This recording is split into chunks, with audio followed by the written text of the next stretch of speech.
Majelasan iki aku meh takok ajaran tasawuf iki kaya apa? Terang kitong.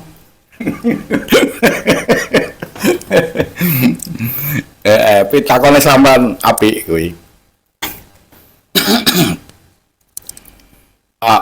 Kayak apa ajaran tasawuf itu yang sebenarnya kan begitu ya.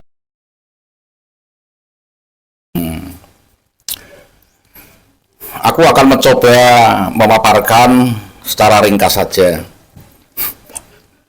Inti ajaran tasawuf adalah menghilangkan hijab-hijab antara hamba dan Tuhan dengan mencapai makom-makom yang dilewati dari tahalli sampai tajalli.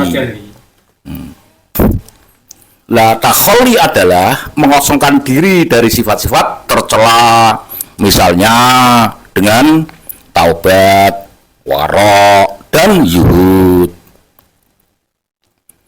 Nah, tahalli adalah mengisi diri dengan sifat-sifat terpuji, misalnya sabar, syukur, tawakal, dan ridho.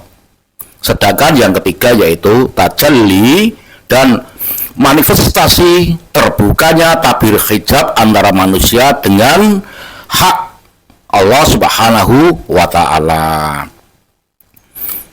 Dalam kondisi ini seseorang telah mencapai makrifat zuhud ilahi. Nah, untuk sampai pada makom-makom suluk dibutuhkan cinta. Cinta sebenarnya adalah kekuatan ilahiyah yang memunculkan eksistensi alam semesta, memunculkan semua aktivitas makhluk dan memenuhi hati manusia dalam mewujudkan kedekatan dengan Allah Subhanahu wa Ta'ala. Terus ke? Lah, oleh karena itu, cinta sesungguhnya adalah manifestasi Tuhan sebagai pencipta, pemelihara, dan tujuan alam semesta. Cinta adalah realitas Tuhan, karena itu cinta yang ada dalam diri makhluk sesungguhnya adalah manifestasi cinta ilahi itu sendiri. Dasar pandangan ini adalah suatu hadis qudsi. Nah, akan kami terjemahkan langsung. Aku adalah perbendaharaan yang tersembunyi, dan aku cinta diketahui, maka aku ciptakan makhluk supaya aku diketahui. Nah, itu hadis qudsi.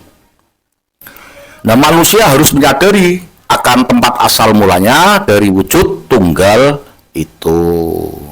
Misalnya, Maulana Jalaluddin Rumi memandang hubungan manusia dengan penciptanya sebagai suatu prinsip menyeluruh tentang dasar keberadaan bahwa segala sesuatu berasal dari Allah dan segalanya akan kembali hanya kepada Allah Subhanahu wa Ta'ala. Innalillahi wa inna ilaihi raji'un.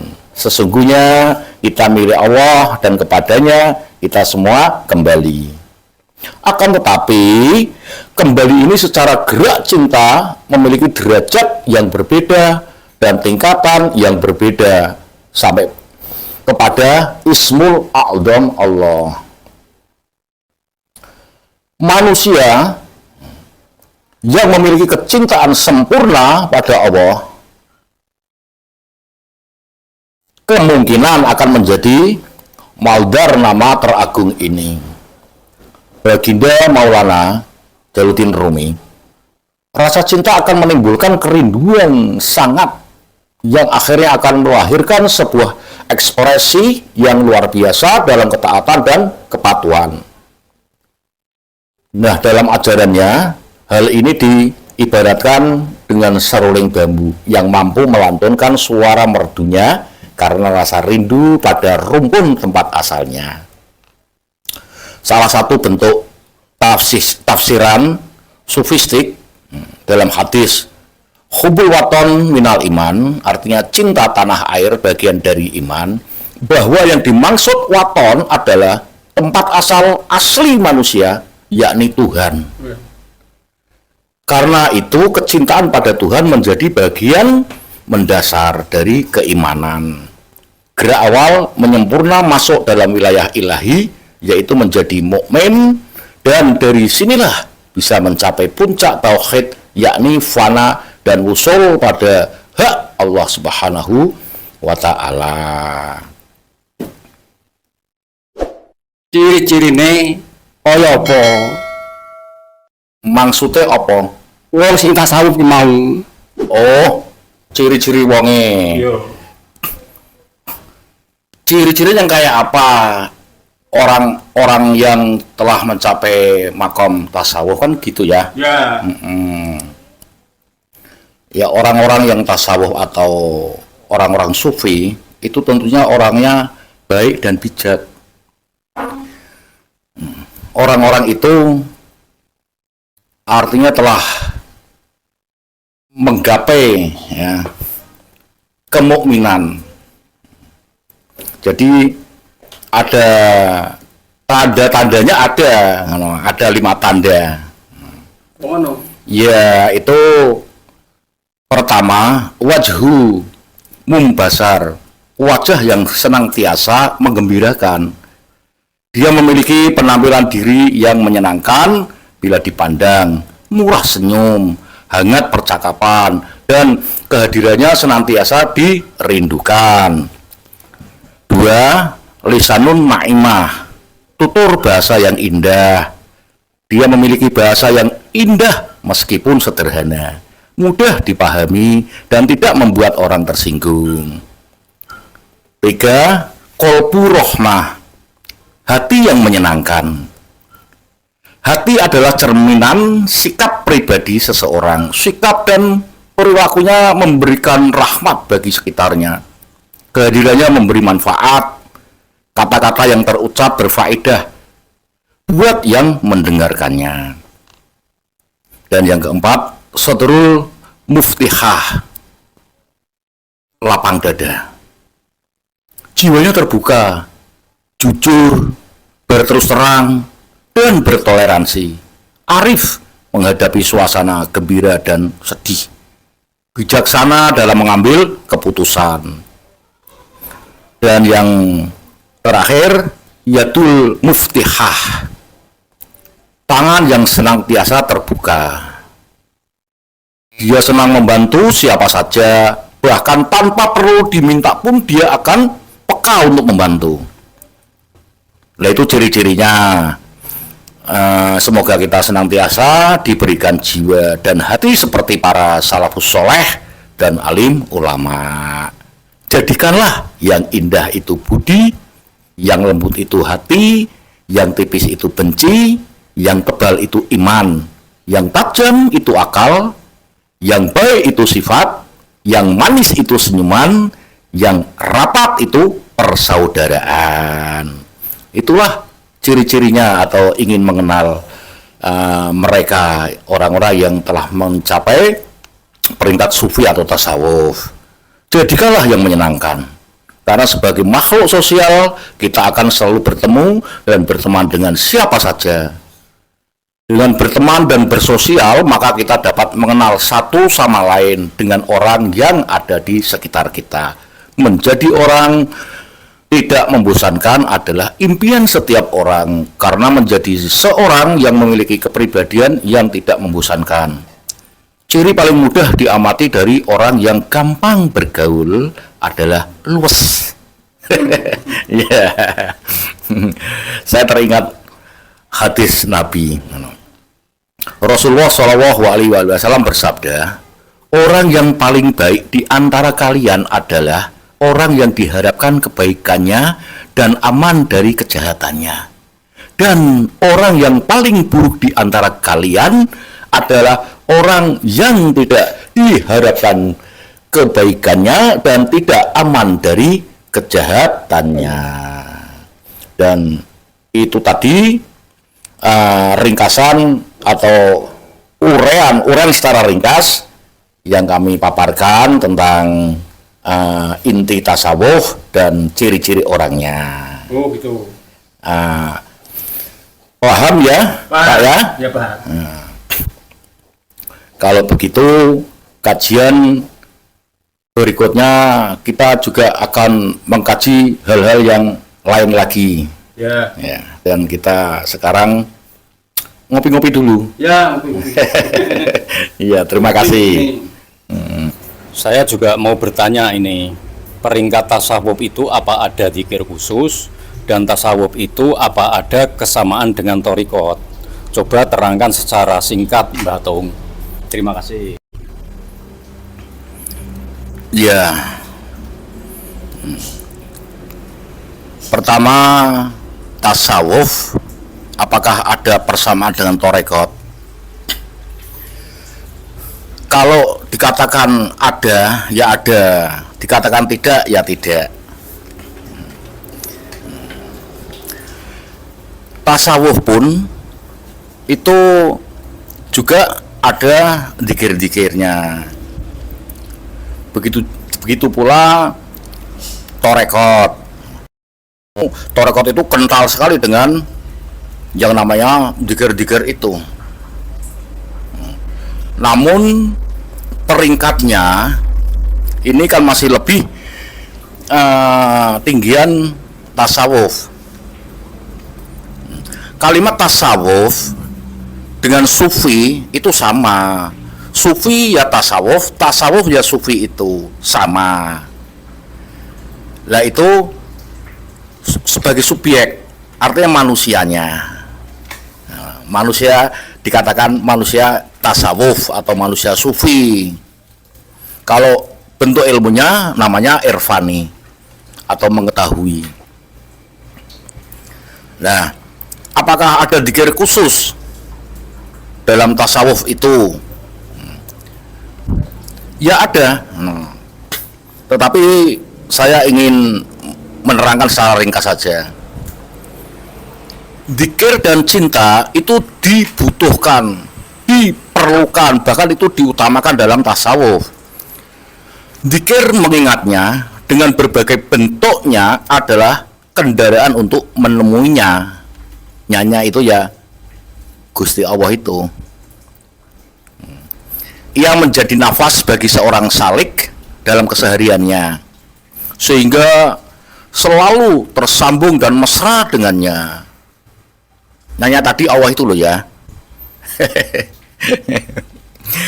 Kemesraan tentunya didahului dengan rasa cinta yang merupakan stasiun tersendiri yang harus dilewati pejalan muslim.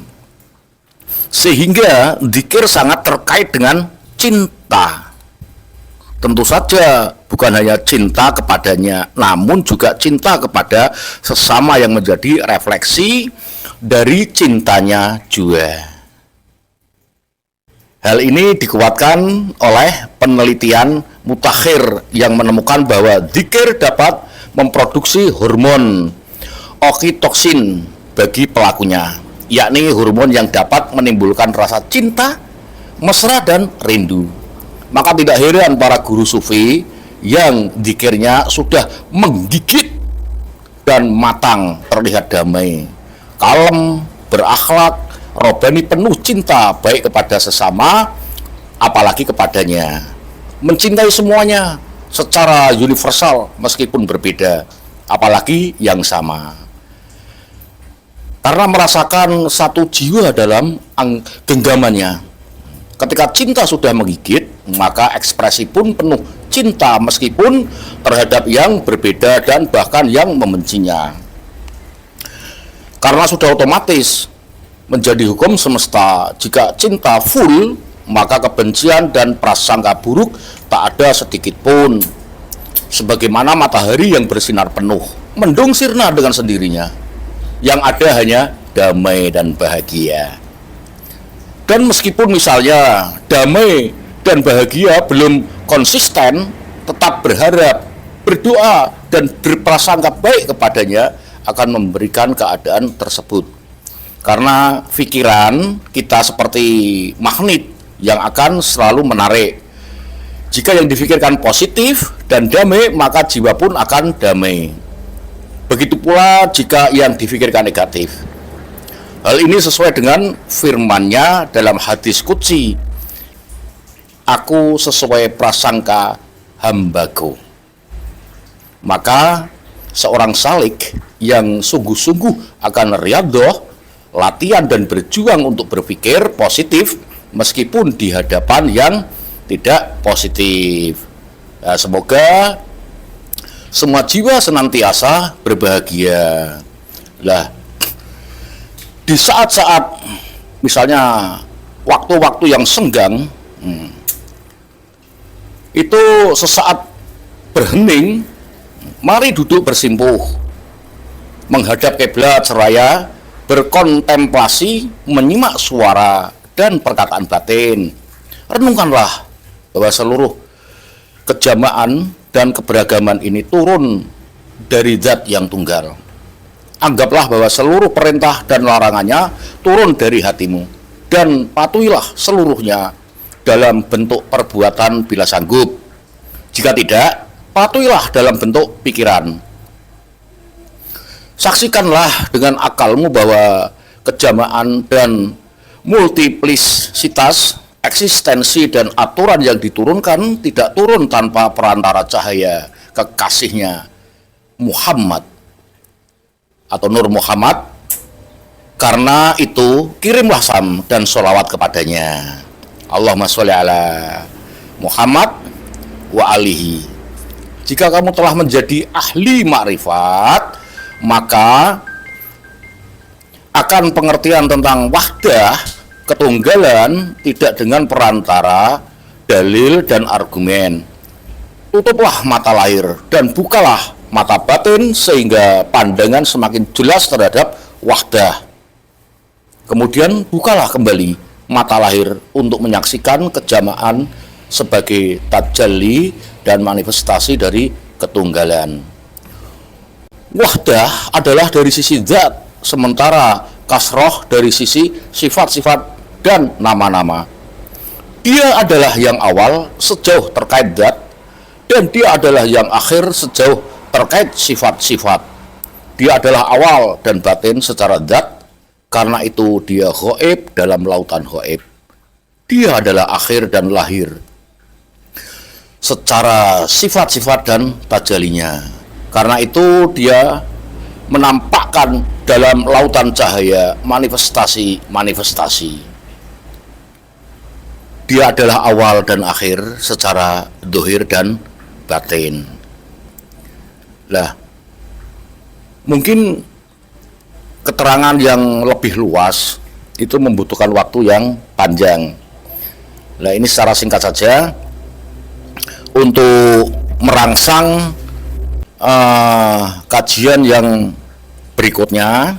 Nanti kita akan mengupas sampai mendetail tentang tata cara dzikirnya untuk menuju robnya yang sangat tidak sempurna tapi mendekati sempurna.